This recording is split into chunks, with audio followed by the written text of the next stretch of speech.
ਸਾਡਾ ਵਿਰਸਾ ਟੀਵੀ ਦੇਖਣ ਵਾਲੇ ਸਾਰੇ ਹੀ ਦਰਸ਼ਕਾਂ ਦਾ ਬਹੁਤ ਬਹੁਤ ਸਵਾਗਤ।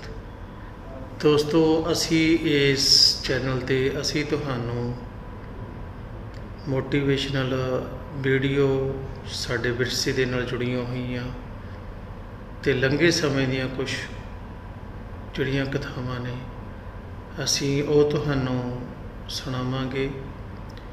ਤੇ ਜੇਕਰ ਤੁਸੀਂ ਨਵੇਂ ਹੋ ਤਾਂ ਸਾਡਾ ਵਿਰਸਾ ਟੀਵੀ ਚੈਨਲ ਦੇ ਨਾਲ ਨਵੇਂ ਜੁੜੇ ਹੋ ਤਾਂ ਸਾਡੇ ਚੈਨਲ ਨੂੰ ਸਬਸਕ੍ਰਾਈਬ ਕਰਨਾ ਨਾ ਭੁੱਲੋ ਤੇ ਨਾਲ ਹੀ ਦਿੱਤਾ ਘੰਟੀ ਦਾ ਬਟਨ ਦਬਾ ਦਿਓ। ਤੇ ਆਓ ਫਿਰ ਆਪਾਂ ਸ਼ੁਰੂ ਕਰਦੇ ਹਾਂ ਇੱਕ ਨਵੀਂ ਵੀਡੀਓ। ਤੇ ਵੀਡੀਓ ਪਸੰਦ ਆਈ ਤਾਂ ਤੁਸੀਂ ਕਮੈਂਟ ਬਾਕਸ ਦੇ ਵਿੱਚ ਜਾ ਕੇ ਆਪਣੇ ਜਿਹੜੇ ਸੁਝਾਅ ਆ ਆਪਣੇ ਕਮੈਂਟ ਜ਼ਰੂਰ ਦੇ ਦਿਓ। ਤੇ ਹਰ ਰੋਜ਼ ਤੁਹਾਨੂੰ ਕੋਈ ਨਾ ਕੋਈ ਨਵੀਂ ਵੀਡੀਓ ਤੁਹਾਨੂੰ ਇਸ ਚੈਨਲ 'ਤੇ ਦੇਖਣ ਨੂੰ ਮਿਲੇਗੀ। ਤੇ ਆਓ ਫਿਰ ਆਪਾਂ ਸ਼ੁਰੂ ਕਰਦੇ ਹਾਂ ਨਵੀਂ ਵੀਡੀਓ। ਕਿ ਪੁੰਨ ਕਮਾਉਣ ਵਾਲੇ ਲੋਕਾਂ ਨੂੰ ਸਵਰਗ ਦੀ ਪ੍ਰਾਪਤੀ ਹੁੰਦੀ ਹੈ, ਪਰ ਸਵਰਗ ਜਾਣ ਦੇ ਅਸਲੀ ਹੱਕਦਾਰ ਕਿਹੜੇ ਲੋਕ ਹੁੰਦੇ ਨੇ ਤੇ ਉਹ ਕਿਹੜਾ ਪਾਪ ਹੈ ਜਿਸ ਨੂੰ ਕਰਨ ਵਾਲੇ ਮਨੁੱਖ ਨੂੰ ਨਰਕ ਜਾਣ ਤੋਂ ਕੋਈ ਨਹੀਂ ਰੋਕ ਸਕਦਾ। ਅੱਜ ਇੱਕ ਪ੍ਰਾਚੀਨ ਕਹਾਣੀ ਦੇ ਜ਼ਰੀਏ ਅਸੀਂ ਤੁਹਾਨੂੰ ਦੱਸਣ ਦੀ ਕੋਸ਼ਿਸ਼ ਕਰਾਂਗੇ ਕਿ ਪੂਜਾ ਪਾਠ, ਦਾਨ, ਧਰਮ, ਜਪ ਤਪ ਹੋਰ ਕਈ ਪ੍ਰਕਾਰ ਦੇ ਲੱਖਾਂ ਪੁੰਨ ਦੇ ਕੰਮ ਕਰਨ ਦੇ ਬਾਵਜੂਦ ਵੀ ਕੁਝ ਮਨੁੱਖ ਨਰਕਾਂ ਵਿੱਚ ਹੀ ਕਿਉਂ ਜਾਂਦੇ ਨੇ ਤੇ ਕਈ ਵਾਰ ਘੋਰ ਪਾਪ ਕਰਨ ਦੇ ਬਾਵਜੂਦ ਵੀ ਕਈ ਮਨੁੱਖਾਂ ਨੂੰ ਸਵਰਗ ਦੀ ਪ੍ਰਾਪਤੀ ਕਿਹੜੇ ਪੁੰਨ ਦੇ ਕਾਰਨ ਹੁੰਦੀ ਹੈ। ਉਹ ਕਿਹੜਾ ਪੁੰਨ ਹੈ ਜੋ ਮਨੁੱਖ ਦੇ ਲੱਖਾਂ ਪਾਪਾਂ ਦਾ ਨਾਸ਼ ਕਰਦਾ ਹੈ ਤੇ ਉਹ ਕਿਹੜਾ ਪਾਪ ਹੈ ਜੋ ਉਸ ਦੇ ਪੁੰਨ ਨੂੰ ਨਸ਼ਟ ਕਰ ਦਿੰਦਾ ਹੈ। ਸੋ ਦੋਸਤੋ, ਇਸ ਤੋਂ ਪਹਿਲਾਂ ਤੁਸੀਂ ਇਸ ਕਹਾਣੀ ਵਿੱਚ ਗੁਆਚ ਜਾਓ, ਪੰਜਾਬੀ ਅਲਫਾਜ਼ ਚੈਨਲ ਨੂੰ ਸਬਸਕ੍ਰਾਈਬ ਜ਼ਰੂਰ ਕਰੋ। ਸੋ ਸ਼ੁਰੂ ਕਰਦੇ ਹਾਂ। ਇੱਕ ਵਾਰ ਦੀ ਗੱਲ ਹੈ, ਇੱਕ ਦੇਸ਼ ਵਿੱਚ ਇੱਕੋ ਹੀ ਦਿਨ ਤੇ 4 ਵਿਅਕਤੀਆਂ ਦੀ ਇੱਕੋ ਹੀ ਸਮੇਂ ਤੇ ਮੌਤ ਹੋ ਗਈ। ਉਹ ਚਾਰੇ ਵੱਖ-ਵੱਖ ਵਿਚਾਰ ਰੱਖਣ ਵਾਲੇ ਤੇ ਵੱਖ-ਵੱਖ ਰਾਜਾਂ ਦੇ ਰਹਿਣ ਵਾਲੇ ਸੀ। ਬਸ ਸੰਯੋਗ ਦੇ ਨਾਲ ਹੀ ਉਹਨਾਂ ਚਾਰਾਂ ਦਾ ਅੰਤ ਇੱਕ ਹੀ ਸਮੇਂ ਤੇ ਹੋ ਗਿਆ। ਇੱਕ ਹੀ ਸਮੇਂ ਤੇ ਯਮਦੂਤ ਉਹਨਾਂ ਚਾਰਾਂ ਨੂੰ ਲੈਣ ਲਈ ਆਏ। ਮਰਨ ਵਾਲਿਆਂ ਵਿੱਚ ਇੱਕ ਤਾਂ ਕਿਸੇ ਪ੍ਰਦੇਸ਼ ਦਾ ਰਾਜਾ ਸੀ, ਦੂਜਾ ਕੋਈ ਵੱਡਾ ਧਨੀ ਵਪਾਰੀ ਸੀ, ਤੀਜਾ ਪੂਜਾ ਪਾਠ ਕਰਨ ਵਾਲਾ ਇੱਕ ਪੰਡਤ ਸੀ ਤੇ ਚੌਥਾ ਗਰੀਬ ਮਜ਼ਦੂਰ ਸੀ ਜੋ ਦਿਨ ਭਰ ਮਿਹਨਤ ਕਰਕੇ ਆਪਣੇ ਪਰਿਵਾਰ ਦਾ ਪਾਲਣ ਪੋਸ਼ਣ ਕਰਦਾ ਸੀ। ਮਰਨ ਤੋਂ ਬਾਅਦ ਉਹ ਸਾਰੇ ਯਮਲੋਕ ਵਿੱਚ ਪਹੁੰਚ ਜਾਂਦੇ ਨੇ। ਯਮਲੋਕ ਪਹੁੰਚਣ ਤੇ ਉੱਥੇ ਦਾ ਦ੍ਰਿਸ਼ ਦੇਖ ਕੇ ਉਹ ਸਾਰੇ ਡਰ ਜਾਂਦੇ ਨੇ। ਉਹਨਾਂ ਦਾ ਅੰਗ-ਅੰਗ ਕੰਬਣ ਲੱਗਦਾ ਹੈ। ਯਮਲੋਕ ਵਿੱਚ ਵਿਸ਼ਾਲ ਕਾਏ ਆਕਾਰ ਵਾਲੇ ਯਮਰਾਜ ਸੋਨੇ ਦੇ ਬਣੇ ਸਿੰਘਾਸਨ ਤੇ ਵਿਰਾਜਮਾਨ ਹੁੰਦੇ ਨੇ। ਉਹਨਾਂ ਦੇ ਕੋਲ ਚਿਤਰਗੁਪਤ ਬੈਠੇ ਹੁੰਦੇ ਨੇ ਜਿਨ੍ਹਾਂ ਕੋਲ ਸਾਰੇ ਪ੍ਰਾਣੀਆਂ ਦਾ ਲੇਖਾ ਜੋਖਾ ਰੱਖਿਆ ਹੁੰਦਾ ਹੈ। ਯਮਦੂਤ ਆਤਮਾਵਾਂ ਨੂੰ ਅੱਗੇ ਧੱਕ ਰਹੇ ਹੁੰਦੇ ਨੇ। ਕੁਝ ਮਨੁੱਖ ਜ਼ੋਰ-ਜ਼ੋਰ ਨਾਲ ਵਿਲਾਪ ਕਰ ਰਹੇ ਹੁੰਦੇ ਨੇ ਤੇ ਕੁਝ ਮਨੁੱਖ ਬਹੁਤ ਖੁਸ਼ ਹੋ ਕੇ ਤੁਰ ਰਹੇ ਹੁੰਦੇ ਨੇ। ਸਵਰਗ ਦੇ ਦੁਆਰ ਤੋਂ ਸੁੰਦਰ ਰੌਸ਼ਨੀ ਦਿਖਾਈ ਦੇ ਰਹੀ ਹੁੰਦੀ ਹੈ ਤੇ ਉੱਥੇ ਹੀ ਨਰਕ ਦੇ ਦੁਆਰ ਤੋਂ ਧਧਕਦੀ ਹੋਈ ਅੱਗ ਦੀ ਲਪਟ ਦਿਖਾਈ ਦਿੰਦੀ ਹੈ। ਇਸ ਭਿਆਨਕ ਦ੍ਰਿਸ਼ ਨੂੰ ਦੇਖ ਕੇ ਉਹ ਚਾਰੇ ਇੱਕ ਦੂਜੇ ਨਾਲ ਗੱਲ ਕਰਨ ਲੱਗਦੇ ਨੇ ਤੇ ਆਪਣੇ-ਆਪਣੇ ਪੁੰਨ ਤੇ ਪਾਪ ਦੇ ਵਿਸ਼ੇ ਵਿੱਚ ਚਰਚਾ ਕਰ ਰਹੇ ਹੁੰਦੇ ਨੇ। ਜਦੋਂ ਯਮਦੂਤ ਉਹਨਾਂ ਚਾਰਾਂ ਆਤਮਾਵਾਂ ਨੂੰ ਲੈ ਕੇ ਯਮਰਾਜ ਦੀ ਸਭਾ ਵਿੱਚ ਪਹੁੰਚੇ ਤੇ ਉਹਨਾਂ ਦੇ ਸਾਹਮਣੇ ਜਾ ਕੇ ਖੜੇ ਹੋ ਗਏ, ਉਹ ਸਾਰੇ ਸੋਚ ਰਹੇ ਸੀ ਕਿ ਕੌਣ ਸਵਰਗ ਵਿੱਚ ਜਾਵੇਗਾ ਤੇ ਕੌਣ ਨਰਕ ਵਿੱਚ ਜਾਵੇਗਾ। ਇਸ ਤੋਂ ਪਹਿਲਾਂ ਯਮਰਾਜ ਆਪਣੇ ਆਸਣ ਤੇ ਵਿਰਾਜਮਾਨ ਹੁੰਦੇ, ਉਹ ਚਾਰੇ ਆਪਸ ਵਿੱਚ ਗੱਲਬਾਤ ਕਰਦੇ ਹੋਏ ਆਪਣੇ ਆਪ ਨੂੰ ਸਵਰਗ ਦੇ ਕਾਬਿਲ ਦੱਸਣ ਲੱਗ ਪਏ। ਸਭ ਤੋਂ ਪਹਿਲਾਂ ਰਾਜਾ ਬੋਲਿਆ ਕਿ ਮੈਨੂੰ ਤਾਂ ਧਰਮਰਾਜ ਪੱਕਾ ਸਵਰਗ ਵਿੱਚ ਹੀ ਭੇਜਣਗੇ, ਕਿਉਂਕਿ ਮੈਂ ਇੱਕ ਵਿਸ਼ਵ ਪ੍ਰਸਿੱਧ ਰਾਜਾ ਹਾਂ।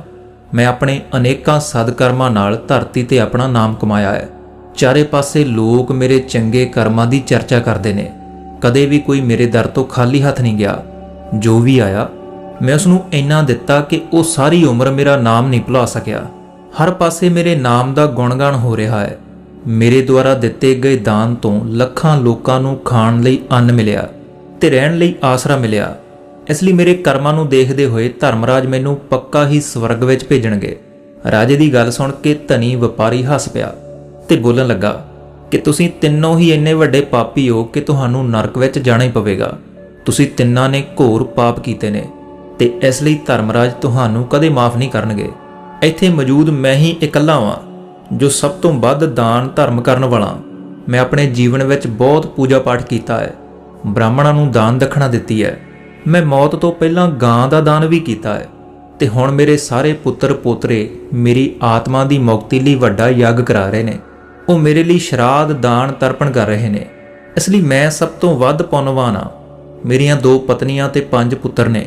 ਇੰਨੇ ਲੋਕ ਮੇਰੀ ਮੁਕਤੀ ਲਈ ਉਪਾਅ ਕਰ ਰਹੇ ਨੇ। ਤੇ ਹਾਂ, ਮੈਂ ਆਪਣੇ ਜੀਵਨ ਵਿੱਚ ਕਦੇ ਕੋਈ ਪਾਪ ਨਹੀਂ ਕੀਤਾ, ਤੇ ਜੇਕਰ ਜਾਣੇ ਅਣਜਾਣੇ ਕੀਤੇ ਵੀ ਹੋਣਗੇ ਤਾਂ ਮੇਰੇ ਪੁੱਤਰਾਂ ਦੇ ਸ਼ਰਾਧ ਆਦਿ ਦੇ ਕਾਰਜਾਂ ਦੁਆਰਾ ਮੇਰੇ ਪਾਪ ਵੀ ਨਸ਼ਟ ਹੋ ਜਾਣਗੇ। ਮੈਂ ਰੋਜ਼ਾਨਾ ਪੂਜਾ ਕਰਦਾ ਸੀ, ਮੰਦਰ ਜਾਂਦਾ ਸੀ, ਦਰ ਤੇ ਆਏ ਭਿਖਾਰੀਆਂ ਨੂੰ ਭੋਜਨ ਦਿੰਦਾ ਸੀ। ਇਸ ਲਈ ਮੈਨੂੰ ਪੂਰਾ ਯਕੀਨ ਹੈ ਕਿ ਧਰਮਰਾਜ ਕਦੇ ਵੀ ਮੈਨੂੰ ਨਰਕ ਵਿੱਚ ਨਹੀਂ ਭੇਜਣਗੇ ਤੇ ਮੈਨੂੰ ਮੋਕਸ਼ ਦੀ ਪ੍ਰਾਪਤੀ ਜ਼ਰੂਰ ਹੋਵੇਗੀ। ਉਸ ਧਨੀ ਵਪਾਰੀ ਦੀ ਗੱਲ ਸੁਣਦੇ ਹੀ ਪੰਡਤ ਜੀ ਕਹਿਣ ਲੱਗੇ, ਅਰੇ ਭਾਈ, ਕਿਉਂ ਫਜ਼ੂਲ ਦੀਆਂ ਗੱਲਾਂ ਕਰ ਰਹੇ ਹੋ? ਸਵਰਗ ਵਿੱਚ ਜਾਣਾ ਕੋਈ ਆਸਾਨ ਕੰਮ ਨਹੀਂ ਹੈ। ਸਵਰਗ ਵਿੱਚ ਜਾਣ ਲਈ ਦਾਨ ਦੇ ਨਾਲ-ਨਾਲ ਪੂਜਾ ਪਾਠ ਕਰਨਾ ਪੈਂਦਾ ਹੈ। ਇਸ ਲਈ ਸਵਰਗ ਵਿੱਚ ਪ੍ਰਸਥਾਨ ਤਾਂ ਮੈਂ ਹੀ ਕਰਾਂਗਾ, ਕਿਉਂਕਿ ਮੈਂ ਭਗਵਾਨ ਦਾ ਬਹੁਤ ਪੂਜਾ ਪਾਠ ਕੀਤਾ ਹੈ। ਸਾਰਾ ਜੀਵਨ ਮੇਰਾ ਪੂਜਾ ਆਰਾਧਨਾ ਵਿੱਚ ਬੀਤਿਆ ਹੈ। ਮੇਰੇ ਸ਼ੁਭ ਕਰਮਾਂ ਦੇ ਕਾਰਨ ਮੇਰੇ ਲਈ ਹੀ ਧਰਮਰਾਜ ਸਵਰਗ ਦਾ ਦਰਵਾਜ਼ਾ ਖੋਲ੍ਹਣਗੇ। ਇਹ ਗੱਲ ਮੈਂ ਚੰਗੀ ਤਰ੍ਹਾਂ ਜਾਣਦਾ। ਜਦੋਂ ਇਸ ਤਰ੍ਹਾਂ ਤਿੰਨਾਂ ਨੇ ਆਪਣੀਆਂ-ਆਪਣੀਆਂ ਗੱਲਾਂ ਕੀਤੀਆਂ ਤੇ ਆਪਣੇ-ਆਪਣੇ ਵਿਚਾਰ ਰੱਖੇ, ਫਿਰ ਉਹ ਤਿੰਨੋਂ ਉਸ ਚੌਥੇ ਵਿਅਕਤੀ ਮਜ਼ਦੂਰ ਵੱਲ ਦੇਖਣ ਲੱਗੇ ਕਿ ਹੁਣ ਇਹ ਕੀ ਕਹਿੰਦਾ ਹੈ, ਕਿ ਇਸ ਨੇ ਵੀ ਕੋਈ ਚੰਗਾ ਕੰਮ ਕੀਤਾ ਹੈ ਜਾਂ ਨਹੀਂ, ਜਾਂ ਫਿਰ ਇਸ ਦਾ ਪੂਰਾ ਜੀਵਨ ਮਜ਼ਦੂਰੀ ਕਰਦੇ ਹੋਏ ਦੂਜਿਆਂ ਦੇ ਅਧੀਨ ਰਹਿ ਕੇ ਹੀ ਬੀਤਿਆ ਹੈ। ਉਹ ਸਾਰਿਆਂ ਦੀਆਂ ਗੱਲਾਂ ਨੂੰ ਚੁੱਪ-ਚਾਪ ਹੇਠਾਂ ਨਜ਼ਰਾਂ ਝੁਕਾਏ ਸੁਣਦਾ ਰਿਹਾ ਤੇ ਉਹ ਤਿੰਨੇ ਬੜੇ ਹੀ ਗਰਵ ਦੇ ਨਾਲ ਆਪਣੀ ਪ੍ਰਸ਼ੰਸਾ ਕਰ ਰਹੇ ਸੀ। ਤਦ ਹੀ ਧਰਮਰਾਜ ਆਪਣੇ ਸਾਥੀ ਚਿਤਰਗੁਪਤ ਦੇ ਨਾਲ ਦਰਬਾਰ ਵਿੱਚ ਹਾਜ਼ਰ ਹੁੰਦੇ ਨੇ। ਚਿਤਰਗੁਪਤ ਦੇ ਹੱਥਾਂ ਵਿੱਚ ਇੱਕ ਮੋਟੀ ਜਿਹੀ ਕਿਤਾਬ ਹੁੰਦੀ ਹੈ, ਜਿਸ ਵਿੱਚ ਸਮੂਹ ਪ੍ਰਾਣੀਆਂ ਦੇ ਕਰਮਾਂ ਦਾ ਲੇਖਾ-ਜੋਖਾ ਲਿਖਿਆ ਹੁੰਦਾ ਹੈ। ਧਰਮਰਾਜ ਆਪਣੇ ਆਸਨ ਤੇ ਬਿਰਾਜਮਾਨ ਹੁੰਦੇ ਨੇ। ਉਸ ਤੋਂ ਬਾਅਦ ਚਿਤਰਗੁਪਤ ਨੇ ਸਭ ਤੋਂ ਪਹਿਲਾਂ ਰਾਜੇ ਨੂੰ ਆਪਣੇ ਕੋਲ ਬੁਲਾਇਆ ਤੇ ਉਸ ਤੋਂ ਪੁੱਛਣ ਲੱਗਾ ਕਿ ਤੂੰ ਦੱਸ, ਤੂੰ ਤਾਂ ਧਰਤੀ ਤੇ ਬਹੁਤ ਹੀ ਪ੍ਰਸਿੱਧ ਰਾਜਾ ਸੀ। ਤੂੰ ਆਪਣੇ ਜੀਵਨ ਵਿੱਚ ਕਿਹੜੇ-ਕਿਹੜੇ ਸ਼ੁਭ ਕਰਮ ਕੀਤੇ ਨੇ ਤੇ ਕਿੰਨੇ ਲੋਕਾਂ ਨੂੰ ਦੁੱਖ ਦਿੱਤਾ ਹੈ, ਕਿੰਨੇ ਲੋਕਾਂ ਦਾ ਭਲਾ ਕੀਤਾ ਹੈ। ਫਿਰ ਮੈਂ ਆਪਣੀ ਪੁਸਤਕ ਵਿੱਚ ਦੇਖ ਕੇ ਇਹ ਫੈਸਲਾ ਕਰਾਂਗਾ ਕਿ ਤੂੰ ਸਵਰਗ ਵਿੱਚ ਜਾਣ ਦਾ ਹੱਕਦਾਰ ਹੈ ਜਾਂ ਨਹੀਂ। ਤਦ ਬੜੇ ਹੀ ਗਰਵ ਦੇ ਨਾਲ ਰਾਜਾ ਆਪਣੇ ਕਰਮਾਂ ਬਾਰੇ ਦੱਸਦਾ ਹੈ, ਹੇ ਮੁਨੀਵਰ, ਮੈਂ ਇੱਕ ਬਹੁਤ ਵੱਡੇ ਰਾਜ ਦਾ ਸੁਆਮੀ ਸੀ। ਮੇਰਾ ਰਾਜ ਬਹੁਤ ਹੀ ਸਮਰਿੱਧ ਤੇ ਖੁਸ਼ਹਾਲ ਸੀ। ਮੇਰੇ ਰਾਜ ਵਿੱਚ ਗਰੀਬ ਲੋਕ ਬਹੁਤ ਹੀ ਘੱਟ ਸੀ। ਸਾਰੇ ਮੇਰੀ ਛਤਰਛਾਇਆ ਵਿੱਚ ਬੜੇ ਆਨੰਦ ਨਾਲ ਜੀਵਨ ਬਤੀਤ ਕਰ ਰਹੇ ਸੀ। ਮੈਂ ਆਪਣੇ ਰਾਜ ਦੇ ਲੋਕਾਂ ਨੂੰ ਕਿਸੇ ਚੀਜ਼ ਦੀ ਕਮੀ ਨਹੀਂ ਹੋਣ ਦਿੱਤੀ। ਹਰ ਭੁੱਖੇ ਨੂੰ ਭੋਜਨ ਮਿਲਦਾ ਸੀ। ਲੱਖਾਂ ਹੀ ਧਨ ਮੋਹਰਾਂ ਉਹਨਾਂ ਨੂੰ ਰੋਜ਼ ਦਾਨ ਵਿੱਚ ਦਿੱਤੀਆਂ ਜਾਂਦੀਆਂ ਸੀ। ਪ੍ਰਜਾ ਦੇ ਲੋਕ ਮੇਰੇ ਤੋਂ ਬਹੁਤ ਖੁਸ਼ ਰਹਿੰਦੇ ਸੀ। ਇਹੀ ਮੇਰੇ ਜੀਵਨ ਦੇ ਚੰਗੇ ਕਰਮ ਨੇ। ਰਾਜੇ ਦੀ ਗੱਲ ਸੁਣ ਕੇ ਚਿਤਰਗੁਪਤ ਨੇ ਆਪਣੀ ਪੁਸਤਕ ਉਠਾਈ ਤੇ ਉਸ ਵਿੱਚ ਦੇਖਣ ਲੱਗੇ। ਪੁਸਤਕ ਵਿੱਚ ਦੇਖ ਕੇ ਉਹਨਾਂ ਨੇ ਰਾਜੇ ਨੂੰ ਦੱਸਿਆ ਕਿ ਤੂੰ ਜੋ ਕਹਿ ਰਿਹਾ ਹੈ ਉਹ ਬਿਲਕੁਲ ਸੱਚ ਹੈ। ਤੂੰ ਆਪਣੀ ਪ੍ਰਜਾ ਨੂੰ ਬਹੁਤ ਸੁੱਖ ਦਿੱਤਾ ਹੈ, ਪਰ ਇਸ ਦੇ ਨਾਲ-ਨਾਲ ਤੂੰ ਬਹੁਤ ਵੱਡਾ ਅਪਰਾਧ ਵੀ ਕੀਤਾ ਹੈ। ਤੂੰ ਆਪਣੇ ਰਾਜ ਦੀ ਸੀਮਾ ਨੂੰ ਵਧਾਉਣ ਲਈ ਜਿੰਨੀਆਂ ਜੰਗਾਂ ਲੜੀਆਂ ਨੇ, ਉਹਨਾਂ ਜੰਗਾਂ ਵਿੱਚ ਹਜ਼ਾਰਾਂ ਲੱਖਾਂ ਦੀ ਗਿਣਤੀ ਵਿੱਚ ਸੈਨਿਕਾਂ ਨੇ ਆਪਣੀ ਜਾਨ ਗਵਾਈ ਹੈ। ਉਹਨਾਂ ਸਾਰਿਆਂ ਦੀ ਮੌਤ ਦਾ ਕਾਰਨ ਤੂੰ ਬਣਿਆ ਹੈ। ਉਹਨਾਂ ਦੇ ਪਰਿਵਾਰਾਂ ਨੂੰ, ਉਹਨਾਂ ਦੇ ਬੱਚਿਆਂ ਨੂੰ ਅਨਾਥ ਕਰਨ ਵਾਲਾ ਤੂੰ ਹੈ। ਉਹਨਾਂ ਦੀਆਂ ਇਸਤਰੀਆਂ ਨੂੰ ਵਿਧਵਾ ਬਣਾਉਣ ਵਾਲਾ ਵੀ ਤੂੰ ਹੈ। ਹਰ ਇੱਕ ਦੀ ਮਾਂ ਦੀ ਗੋਦ ਸੁੰਨੀ ਕਰਨ ਵਾਲਾ ਵੀ ਤੂੰ ਹੈ। ਤੂੰ ਆਪਣੇ ਹੀ ਸੈਨਿਕਾਂ ਦੇ ਹਜ਼ਾਰਾਂ ਪਰਿਵਾਰਾਂ ਨੂੰ ਹਮੇਸ਼ਾ ਦੁੱਖ ਦਿੱਤਾ ਹੈ। ਜੰਗ ਲੜ ਕੇ ਰਾਜ ਵਧਾਉਣ ਤੋਂ ਚੰਗਾ ਸੀ ਕਿ ਤੂੰ ਆਪਣੇ ਪੜੋਸੀ ਦੇਸ਼ਾਂ ਨਾਲ ਦੋਸਤੀ ਕਰਕੇ ਉਹਨਾਂ ਦੇ ਨਾਲ ਵਪਾਰ ਵਧਾਉਂਦਾ। ਤੇਰਾ ਰਾਜ ਉਦੋਂ ਵੀ ਸਮਰਿੱਧ ਤੇ ਸੰਪੰਨ ਰਹਿੰਦਾ। ਤੂੰ ਆਪਣੀ ਪ੍ਰਜਾ ਨੂੰ ਨਹੀਂ, ਪਰ ਆਪਣੇ ਸੈਨਿਕਾਂ ਨੂੰ ਦੁਖੀ ਬਣਾਇਆ ਹੈ। ਇਸ ਲਈ ਤੂੰ ਸਵਰਗ ਵਿੱਚ ਜਾਣ ਦਾ ਹੱਕਦਾਰ ਨਹੀਂ ਹੈ। ਇਹ ਗੱਲ ਸੁਣ ਕੇ ਰਾਜਾ ਚੁੱਪਚਾਪ ਪਿੱਛੇ ਹੋ ਗਿਆ। ਉਸ ਤੋਂ ਬਾਅਦ ਚਿਤਰਗੁਪਤ ਨੇ ਵਪਾਰੀ ਤੋਂ ਪੁੱਛਿਆ ਕਿ ਤੂੰ ਧਰਤੀ ਤੇ ਕਿਹੜੇ-ਕਿਹੜੇ ਚੰਗੇ ਕਰਮ ਕੀਤੇ ਨੇ। ਤਦ ਵਪਾਰੀ ਕਹਿੰਦਾ ਹੈ ਕਿ ਹੇ ਭਗਵਾਨ, ਮੈਂ ਧਰਤੀ ਤੇ ਜਿੰਨਾ ਵੀ ਧਨ ਕਮਾਇਆ ਹੈ ਉਸ ਦਾ ਅੱਧਾ ਹਿੱਸਾ ਚੰਗੇ ਕਰਮਾਂ ਵਿੱਚ ਲਾਇਆ। ਲੱਖਾਂ ਲੋਕਾਂ ਨੂੰ ਭੋਜਨ ਕਰਾਇਆ, ਕਈ ਆਸ਼ਰਮਾਂ ਨੂੰ ਦਾਨ ਦਿੱਤਾ, ਕਈ ਬੇਘਰ ਲੋਕਾਂ ਨੂੰ ਆਪਣੇ ਧਨ ਨਾਲ ਭਰ ਦਿੱਤਾ, ਕਈ ਸ਼ਹਿਰਾਂ ਵਿੱਚ ਮੰਦਰਾਂ ਦਾ ਨਿਰਮਾਣ ਕਰਾਇਆ, ਕਈ ਜਗ੍ਹਾ ਤੇ ਧਰਮਸ਼ਾਲਾ ਬਣਵਾਈਆਂ, ਹਰ ਇੱਕ ਤੀਰਥ ਤੇ ਭੰਡਾਰੇ ਕਰਵਾਏ। ਇਹੀ ਮੇਰੇ ਜੀਵਨ ਦੇ ਚੰਗੇ ਕਰਮ ਨੇ।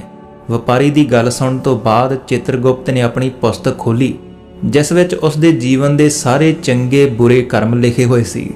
ਫਿਰ ਚਿਤਰਗੁਪਤ ਕਹਿੰਦੇ ਨੇ, ਹੇ ਦੁਸ਼ਟ, ਤੂੰ ਜੋ ਪਾਪ ਕੀਤਾ ਹੈ ਉਹ ਤਾਂ ਉਹਨਾਂ ਚਾਰਾਂ ਦੇ ਪਾਪਾਂ ਦੇ ਸਾਹਮਣੇ ਕੁਝ ਵੀ ਨਹੀਂ ਹੈ।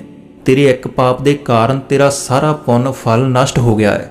ਜੇ ਤੂੰ ਇਹ ਪਾਪ ਨਾ ਕੀਤਾ ਹੁੰਦਾ ਤਾਂ ਤੂੰ ਸਵਰਗ ਵਿੱਚ ਜਾ ਸਕਦਾ ਸੀ, ਪਰ ਤੂੰ ਇਹ ਪਾਪ ਜਾਣਬੁੱਝ ਕੇ ਕੀਤਾ ਹੈ। ਇਸ ਲਈ ਤੈਨੂੰ ਨਰਕ ਵਿੱਚ ਜ਼ਰੂਰ ਜਾਣਾ ਪਵੇਗਾ। ਇਹ ਗੱਲ ਸੁਣ ਕੇ ਉਹ ਧਨੀ ਵਪਾਰੀ ਕਹਿੰਦਾ ਹੈ, ਹੇ ਧਰਮਰਾਜ, ਇਹ ਚਾਰਾਂ ਨੇ ਜੋ ਵੀ ਪੁੰਨ ਕੀਤੇ ਨੇ ਉਹ ਤਾਂ ਮੈਂ ਵੀ ਕੀਤੇ ਨੇ, ਬਲਕਿ ਉਹਨਾਂ ਤੋਂ ਵੱਧ ਕੀਤੇ ਨੇ।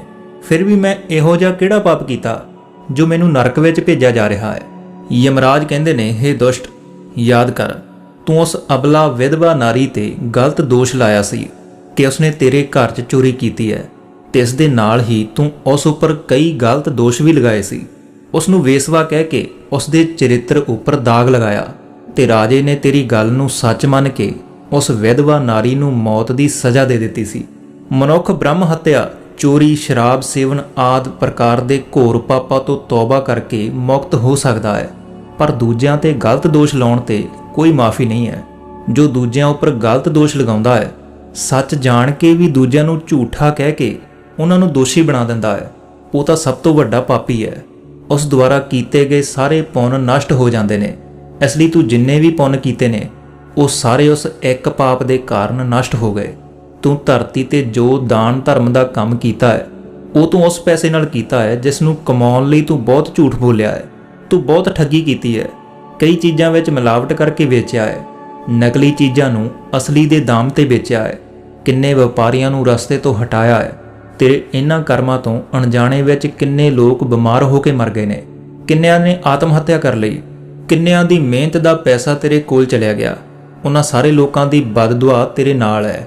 ਤੂੰ ਜੋ ਕੁਝ ਵੀ ਚੰਗਾ ਕੰਮ ਕੀਤਾ ਹੈ ਉਹ ਸਾਰੇ ਕਰਮ ਜ਼ੀਰੋ ਹੋ ਗਏ। ਇਸ ਲਈ ਤੇਰੇ ਕੋਲ ਵੀ ਤੇਰਾ ਕੋਈ ਸ਼ੁਭ ਕਰਮ ਨਹੀਂ ਹੈ। ਤੂੰ ਸਵਰਗ ਵਿੱਚ ਜਾਣ ਦਾ ਹੱਕਦਾਰ ਨਹੀਂ ਹੈ।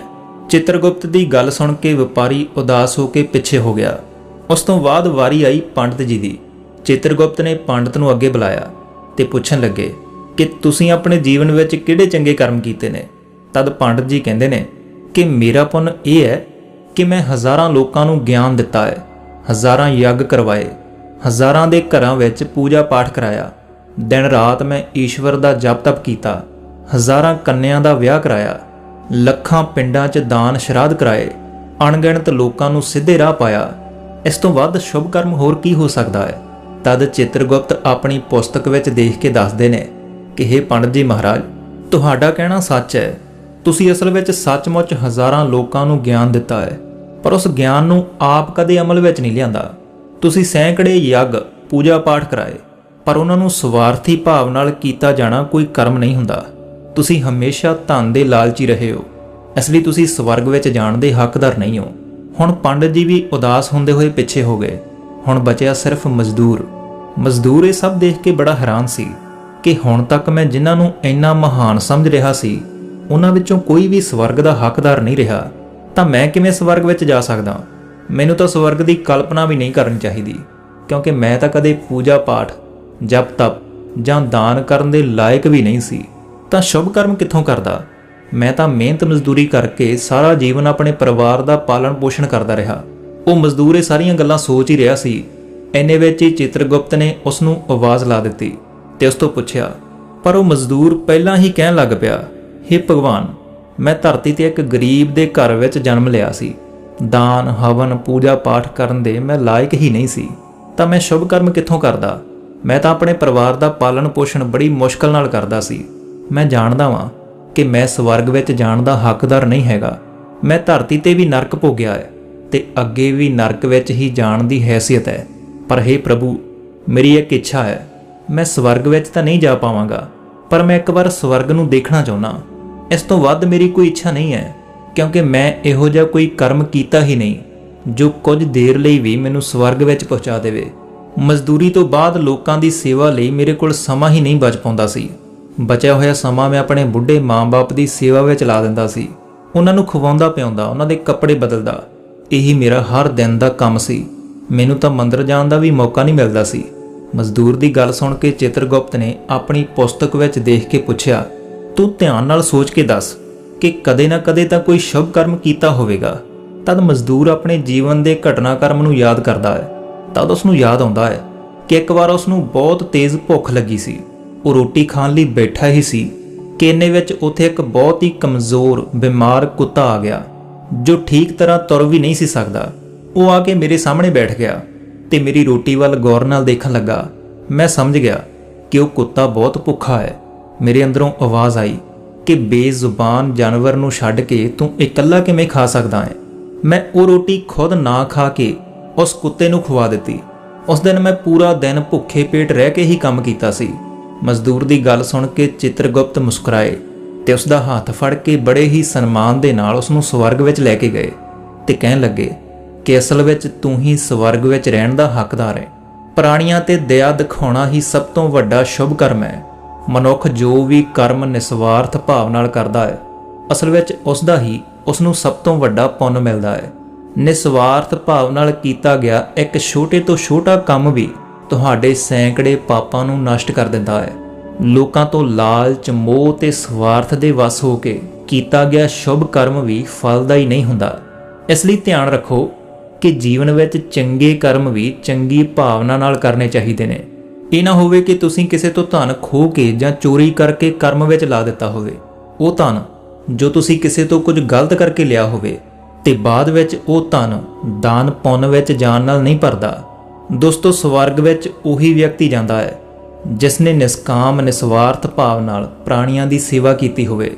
ਭਾਵੇਂ ਹੀ ਉਸਨੇ ਜੀਵਨ ਵਿੱਚ ਇੱਕ ਪੈਸਾ ਵੀ ਦਾਨ ਨਾ ਕੀਤਾ ਹੋਵੇ, ਪਰ ਉਹ ਜਿਸ ਦੇ ਲਾਇਕ ਸੀ, ਆਪਣੀ ਸਮਰੱਥਾ ਦੇ ਅਨੁਸਾਰ ਉਸਨੇ ਨਿਸਵਾਰਥ ਭਾਵ ਨਾਲ ਜੋ ਵੀ ਕੰਮ ਕੀਤਾ, ਉਹੀ ਉਸ ਦੀ ਮੁਕਤੀ ਦਾ ਰਾਹ ਤੈਅ ਕਰਦਾ ਹੈ।